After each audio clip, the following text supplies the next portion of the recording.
Hi welcome to our channel ಏಕೆ ಸಲ್ಯೂಟೆಡ್. ಇವತ್ತಿನ ಅಪ್ಡೇಟ್ ಏನಂದ್ರೆ ಕೇಳ್ತಾ ಇದ್ರೆ ವೆರಿಫಿಕೇಶನ್ ಎಲ್ಲಿ ಹೋಗ್ಬೇಕಂತ. ಇವತ್ತು ಶೆಡ್ಯೂಲ್ ಬಿಟ್ಟಿದ್ದಾರೆ ಡಾಕ್ಯುಮೆಂಟ್ಸ್ ಇದರಲ್ಲಿ ನೋಟಿಫಿಕೇಶನ್ ಒಂದು ಇದು ಬಿಟ್ಟಿದ್ದಾರೆ ಯಾರ್ಯಾರು ಎಲ್ಲಿ ಹೋಗ್ಬೇಕಂತ. ಪಿ ಜಿ ಇ ಟಿ ಅಂದ್ರೆ P G entrance testing number ಅಂತ ಅಲ್ಲಿ ಒಂದು ಇರುತ್ತೆ ನೋಡಿ, P G E T number ಅಂತ. ಅಂದ್ರೆ ನೀವು ಲಾಗಿನ್ ಆದ್ಮೇಲೆ ಒಂದು 4 ಡಿಜಿಟ್ ನಂಬರ್ ಬರುತ್ತಲ್ಲ, ಆ ಪ್ರಕಾರ ನೀವು ಎಲ್ಲೆಲ್ಲಿ ಹೋಗ್ಬೇಕಂತ ಹೇಳಿದ್ದಾರೆ. ಯಾವಾಗ ಬರ್ಬೇಕು, ಯಾವ ಡೇಟಿಗೆ ಬರ್ಬೇಕಂತ ಹೇಳಿದ್ದಾರೆ. ಅದನ್ನ ನಾನು ನಿಮ್ಗೆ ಸ್ಕ್ರೀನ್ ಇದ್ರಲ್ಲಿ ತೋರಿಸ್ತೀನಿ, ನೋಡ್ತಾ ಹೋಗಿ. ಮತ್ತೆ ನಿಮ್ಗೆ ನೆಕ್ಸ್ಟ್ ವಿಡಿಯೋದಲ್ಲಿ ಡಾಕ್ಯುಮೆಂಟ್ ಯಾವ್ಯಾವ ಒಯ್ಬೇಕು, ಎಷ್ಟು ಸೆಟ್ ಒಯ್ಬೇಕು, ಅಡೆಟೇಷನ್ ಬೇಕಾ ಅಥವಾ ಬೇಡವಾ. ಕೆಲವೊಬ್ರು ಪ್ರೀವಿಯಸ್ ಇಯರ್ ಮಾಡಿಸ್ಕೊಂಡು ಹೋಗಿದ್ದಾರೆ, ಕೆಲವೊಬ್ರು ಮಾಡಿಸ್ಕೊಂಡು ಹೋಗಿಲ್ಲ. ನೆಸೆಸಿಟಿ ಏನಿಲ್ಲ ಅಟೆಟೇಷನ್ ಇಂದು, ಯಾಕಂದ್ರೆ ಒರಿಜಿನಲ್ ನೋಡ್ತಾರೆ. ಒರಿಜಿನಲ್ ನೋಡಿ ನಿಮ್ಗೆ ಅದ್ರ ಪ್ರಕಾರ ಒಂದು ಸೆಟ್ ಜಾಸ್ತಿ ಅಂದ್ರೆ ಒಂದ್ ಸೆಟ್ ಜೆರಾಕ್ಸ್ ಇಸ್ಕೋತಾರೆ. ನಾವು ನಮ್ಮ ಸೇಫ್ಟರ್ ಸೈಡಿಗೆ ಅಂತ 2 ಸೆಟ್ ಜೆರಾಕ್ಸ್ ನ ಒಯ್ಬೇಕಾಗುತ್ತೆ. ಆಮೇಲೆ ಅಲ್ಲಿ ಕೇಳಿದಾರೆ ನೋಡಿ. ಮತ್ತೆ ಇನ್ನೊಂದು ಸ್ಕ್ರೀನ್ ಅಲ್ಲಿ ಹೇಳ್ತಾ ಹೋಗ್ತೀನಿ ನಾನು. ಇವಾಗ ನಾನು ತೋರಿಸ್ತೀನಿ. ಕೇಳ್ತಾ ಇದ್ರೆ ತುಂಬಾ ಜನ ಎಲ್ಲಿ ಹೋಗ್ಬೇಕು ವೆರಿಫಿಕೇಶನ್ ಗೆ, ಯಾವಾಗಿದೆ ಅಂತ. ಅದಕ್ಕಿಂತ ಮುಂಚೆ ಫಸ್ಟ್ ಏನಂತಂದ್ರೆ NTA ಮತ್ತೆ ಡಿಗ್ರಿ OGP ಕಾರ್ಡ್ ನ ಅಪ್ಲೋಡ್ ಮಾಡಕ್ಕೆ ಇನ್ನೊಂದಿನ ಎಕ್ಸ್ಟೆಂಡ್ ಮಾಡಿದ್ದಾರೆ. ಅಷ್ಟರೊಳಗೆ ನಿಮ್ದು ಏನಾದ್ರೂ ಡೌಟ್, ಅಪ್ಲಿಕೇಶನ್ ತಪ್ಪಾಗಿತ್ತಂದ್ರೆ ಅದನ್ನ ಅಪ್ಲೈ ಮಾಡಿ. ಸ್ಟಡಿ ಸರ್ಟಿಫಿಕೇಟ್ ಆಗಿರ್ಬೋದು, ಇನ್ಕಮ್ ಸರ್ಟಿಫಿಕೇಟ್ ಆಗಿರ್ಬೋದು, ಎಲ್ಲದು ಎಡಿಟ್ ಮಾಡೋ ಆಪ್ಷನ್ ಇದೆ, ಅದನ್ನ ಎಡಿಟ್ ಮಾಡಿ ಹಾಕ್ಬೋದು. ಇವಾಗ ನೆಕ್ಸ್ಟ್ ನಿಮ್ಗೆ ಮೇನ್ ಆಗಿ ಇಲ್ಲಿ ಡಾಕ್ಯುಮೆಂಟ್ ಶೆಡ್ಯೂಲ್ ಅಂತ ಬಿಟ್ಟಿದ್ದಾರೆ, ನೋಡ್ತಿರ್ಬೋದು. Document verification schedule for masters degree applicant.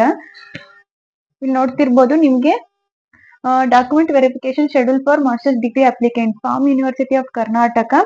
ಇಲ್ಲಿ ನೋಟ್ ಮೇನ್ ಆಗಿ ಇದನ್ನ ಬೇಕಾಗಿರೋದು, ಇದನ್ನ candidate without 7 years study certificate ಅವರು ಡಾಕ್ಯುಮೆಂಟ್ ವೆರಿಫಿಕೇಶನ್ ಗೆ ಅಟೆಂಡ್ ಮಾಡುವಂತ ಅವಶ್ಯಕತೆ ಇಲ್ಲ. Need not attend the document verification ಅಂತ ಕರೆಕ್ಟ್ ಆಗಿ ಹೇಳಿದ್ದಾರೆ. ಯಾರ್ದಿರಲ್ಲ ಅವ್ರು ಅಟೆಂಡ್ ಆಗೋ ಅವಶ್ಯಕತೆ ಇರಲ್ಲ ಅಂತ. ಆಮೇಲೆ ಯೂನಿವರ್ಸಿಟಿ ಕೊಟ್ಟಿದ್ದಾರೆ, ಯಾರ್ಯಾರು ಎಲ್ಲೆಲ್ಲಿ ಹೋಗ್ಬೇಕು. ಯೂನಿವರ್ಸಿಟಿ ಅಗ್ರಿಕಲ್ಚರ್ ಸೈನ್ಸ್ ಬೆಂಗಳೂರು ಅವರು 1001 ಇಂದ 1125 ತನಕ ಅವರು 25 ಗೆ ಅಟೆಂಡ್ ಆಗ್ಬೇಕು ಬೆಂಗಳೂರಲ್ಲಿ.